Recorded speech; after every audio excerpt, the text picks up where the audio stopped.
ओम सर्वपितृदेवाय नमो नमः। श्री शिवाय नमस्तुभ्यम। अमावस 13 तारीख को ठीक है या 14 तारीख को पितरों के निमित्त तर्पण दान पुण्य करना ठीक रहेगा? आइए जानते हैं आप कौन से कार्य अपने घर पर रहकर करें ताकि पुत्र विवाह, नौकरी, रोग, कर्ज इत्यादि की समस्या दूर हो। एक बार इस वीडियो को सुनिएगा, अति उत्तम और अति श्रेष्ठ जानकारी आप अपने साथ ले जाएंगे। जैसा कि आप सभी जानते होंगे, देवी देवताओं की पूजा हम रोज करते हैं सुबह शाम, परंतु पितरों की जो पूजा है वह एक दिन निश्चित की गई है, वह है अमावस का। और पितरों की पूजा, तर्पण, ब्राह्मण भोज, दान पुण्य का जो शुभ मुहूर्त समय बताया गया है गरुड़ पुराण और शास्त्रों में, वह कुतुब काल कहा गया है। अर्थात दोपहर में करीब करीब 11:30 बजे से 2 बजे तक का टाइम कुतुब काल का समय कहलाता है। इस समय किए गए पितृदोष निवारण के कार्य बहुत अधिक लाभ देते हैं। ऐसे में इस बार आषाढ़ अमावस्या बहुत दुर्लभ और श्रेष्ठ है, क्योंकि अति उत्तम सहयोग इसे हमें प्राप्त हो रहे हैं। अमावस आप सभी जानते होंगे नए शुभ काम के लिए ठीक नहीं होती है। भूमि, भवन, वाहन खरीदना, सुहाग सामग्री इत्यादि खरीदना अमावस के लिए ठीक नहीं होता है। बाल नहीं काटने चाहिए अमावस पर, और घर पर तामसिक चीजों का जो है प्रयोग नहीं करना है खाने में। और शारीरिक संबंध, खासतौर पर संतान प्राप्ति के लिए अगर प्रयत्न है तो अमावस के दिन आप संतान प्राप्ति के लिए प्रयत्न ना करें। यह मैं नहीं, शास्त्रों में लिखी गई जानकारी कह रही है। तो आप माने या ना माने, इच्छा आपकी है, परंतु पितृ प्रसन्न है तो जीवन में सब आपको मिल जाता है जो आप चाहते हैं। परंतु पितृ नाराज है तो फिर भले ही देवी देवताओं की कितनी भी पूजा आप कर लीजिए, फिर आपकी पूजा कहीं ना कहीं अधूरे रूप में ही जानी जाती है। तो क्यों ना अमावस के दिन कुछ श्रेष्ठ कार्य कर ही लिए जाए। सबसे पहले जान लीजिए अमावस कब है। आषाढ़ अमावस तिथि शुरू होगी 13 जुलाई सोमवार शाम 6:50 और अमावस तिथि का समापन 14 जुलाई मंगलवार दोपहर 3:13 के आसपास है। ऐसे में कुतुब काल हमेशा हर तिथि का अपना महत्व है। अन्य तिथि में जैसे उदयाकालीन तिथि मान्यता होती है, उसी स्वरूप में जो अमावस होती है उसमें दोपहर का समय देखा जाता है। जब दोपहर में अमावस व्याप्त होती है ना, उस दिन अमावस को लेना पितरों के निमित्त बहुत शुभ माना जाता है। तो सूर्य मुख को देखते हुए और दोपहर में अमावस हमें 14 तारीख मंगलवार को प्राप्त हो रही है। इस कारण से 14 तारीख को ही देव और पितृ कार्य के लिए अमावस कही गई है। पंचांग में मैं पढ़ पा रही हूँ पुनर्वसु नक्षत्र है, जो कि इस दिन की महत्वता को बहुत खास बना रहा है। मंगलवारी भौम प्रदोष अधिक लाभ देती है। ऐसे में हालांकि कई प्रिय श्रोताजन जैसे कि अमावस अर्थात सोमवती अमावस के रूप में भी इसे जानेंगे, क्योंकि शाम के समय अमावस तिथि मिल जा रही है। ऐसे में सोमवार के दिन शाम को 6:50 से पीपल वृक्ष की जड़ में पितरों के निमित्त दीप दान करना, घर पर दीप दान करना सोमवार के दिन भी बहुत लाभदायक होगा। और मंगलवार के दिन तो पूर्ण अमावस्या हमें मिल ही रही है। अब आप सभी इस दिन कौन से उपाय कार्य कर सकते हैं?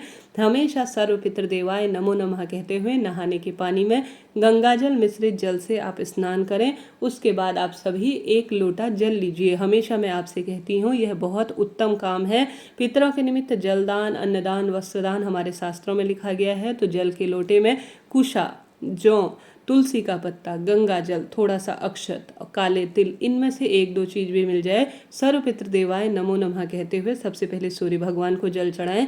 फिर प्रत्येक महिला पुरुष को पितरों की तृप्ति के लिए अमावस के दिन या तो पीपल पेड़ की जड़ में इस जल के लोटे को ले जाना चाहिए, नहीं तो अपने घर पर ही दक्षिण दिशा पितरों की है, वहां को आपको मुख करते हुए जलदान अपने पितरों के निमित्त यह जल का लोटा समर्पित करना चाहिए। पितरों के निमित्त अन्नदान की महत्ता है और पितरों को सबसे अधिक प्रिय है खीर और पूड़ी। हर घर में अमावस के दिन खीर बनती है अग्नि के माध्यम से, यानी अग्यारी से आप जो हमारे पितृ देवता हैं उन्हें भोग प्रसाद समर्पित कर सकते हैं। और जो खीर पूड़ी होती है यानी अन्न का भोग जो है पितरों के निमित्त 3 स्वरूप में लगाया जाता है। एक तो अग्नि के माध्यम से, दूसरा स्वान इत्यादि को भोजन कराकर, ब्राह्मण को भोजन कराकर, और गौ माता। यह 3 व्यक्ति ऐसे हैं जिन्हें पाने योग्य कहा गया है। अगर इन्हें 3 जो है व्यक्तियों को अमावस के दिन भोजन करा देते हैं, स्वान भी इसमें सम्मिलित है जो कि लाभदायक माना जाता है। इनमें से 1-2 जन भी आपको प्राप्त हो जाए, जैसे गौ माता आराम से प्राप्त हो जाती है तो उन्हें खिला सकते हैं। अग्नि माध्यम से भोग प्रसाद समर्पित कर सकते हैं। गौ माता को, ब्राह्मण देवता को, आपको जैसे भी जो है सुविधाजनक लगे, परंतु पितरों के निमित्त इस दिन खीर पूड़ी का बहुत ही महत्व है। आप प्रयत्न करें, आप कर पाएं। जलदान आपने कर दिया, अन्नदान कर दिया, इसके साथ साथ अन्नदान अन्य स्वरूप में भी किया जा सकता है, जैसे कि आप मछलियों को आटा डाल सकते हैं, आप जो विशेष चींटी इत्यादि होती हैं उन्हें आटा चीनी इत्यादि का प्रबंध करते हैं तो लाभ देता है। इसके साथ साथ आप सभी दीप दान तो जरूर से करें। जिसने अन्नदान जलदान दीप दान कर दिया स्वयं जो है उसने प्रभु को प्राप्त कर लिया और पितरों को भी तृप्त कर लिया। एक दीपक जिसमें लंबी बत्ती का प्रयोग करना है, काला तिल डालकर, एक चावल का दाना डालकर सर्व पितृदेवाय नमो नमः कहते हुए अमावस की शाम को या तो पीपल पेड़ की जड़ में या द्वार पर या अपने घर के पानी के स्थान पर मटके पर आप यह दीपदान तो जरूर से ही कीजिएगा। इसका बहुत अधिक लाभ है। मंगलवारी अमावस के दिन सूर्य उदय का समय 14 तारीख को 5:53 है।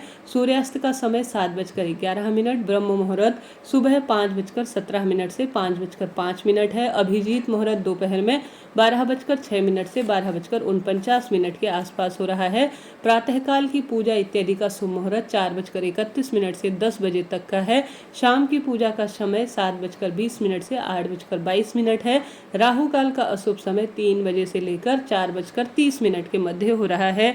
इसके साथ साथ इस दिन शिवलिंग पर 7 स्थानों पर चंदन लगाने की महत्वता है। जैसा कि अपने घर के शिवलिंग पर पितृदेवताओं का तारण हो, शिवलोक में उन्हें स्थान मिले, ऐसी प्रार्थना करते हुए प्रत्येक महिला पुरुष को शिवलिंग पर गंगाजल मिश्रित जल चढ़ाना चाहिए। एक मुट्ठी काले तिल चढ़ाने की महत्वता, या आप सभी पितरों के निमित्त जो भी आपके पास जैसे जौ इत्यादि भी समर्पित करते हैं तो पितृदोष इससे समाप्त होता है। सामान्य रूप से गंगा जल भी समर्पित करना श्रेष्ठ माना जाता है। 7 स्थान पर चंदन, जैसे कि सबसे पहला चंदन नंदी बाबा को समर्पित करें।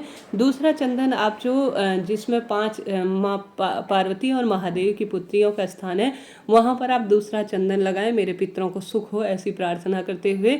तीसरा चंदन गणेश जी, कार्तिकेय भगवान, माता रानी का हस्तकमल, माँ अशोक सुंदरी का स्थान और शिवलिंग पर लगाने का प्रयत्न करें। इन 7 स्थानों पर चंदन जिसने लगा लिया अमावस के दिन शिवलिंग पर गंगाजल काला तिल समर्पित कर लिया, समझ लीजिए जीवन में स्वतः ही सब सुखों की अनुभूति हो गई। इस तरह से इन कार्यों को करें। एक समय का भोजन पंडित ब्राह्मण जी को दान में दे। गीता जी का 7वां अध्याय आज के दिन सुनना बहुत लाभ देता है। आप पीपल पूजा करते हैं तो बहुत ही अधिक लाभ देता है। पीपल वृक्ष की जड़ में काला तिल और जो है गंगाजल या कच्चे दूध के साथ पीपल वृक्ष को सींचने से पितृदोष मिटता है और पीपल परिक्रमा पूजा भी बहुत अधिक लाभ देती है। हनुमान जी के मंदिर में भी आज के दिन चौमुखा दीपक लगाना, हनुमान चालीसा पढ़ना, हनुमंत उपासना आज हर स्वरूप में श्रेष्ठ और लाभदायक कार्य में मानी जाती है। तो इस तिथि का लाभ उठाएं, इस भौम अमावस का लाभ उठाएं और अपनी तरफ से अन्नदान, जलदान, वस्त्रदान, गोदान, पितरों के निमित्त तर्पण और क्षमा प्रार्थी होकर शिव नारायण की एक साथ पूजा करें।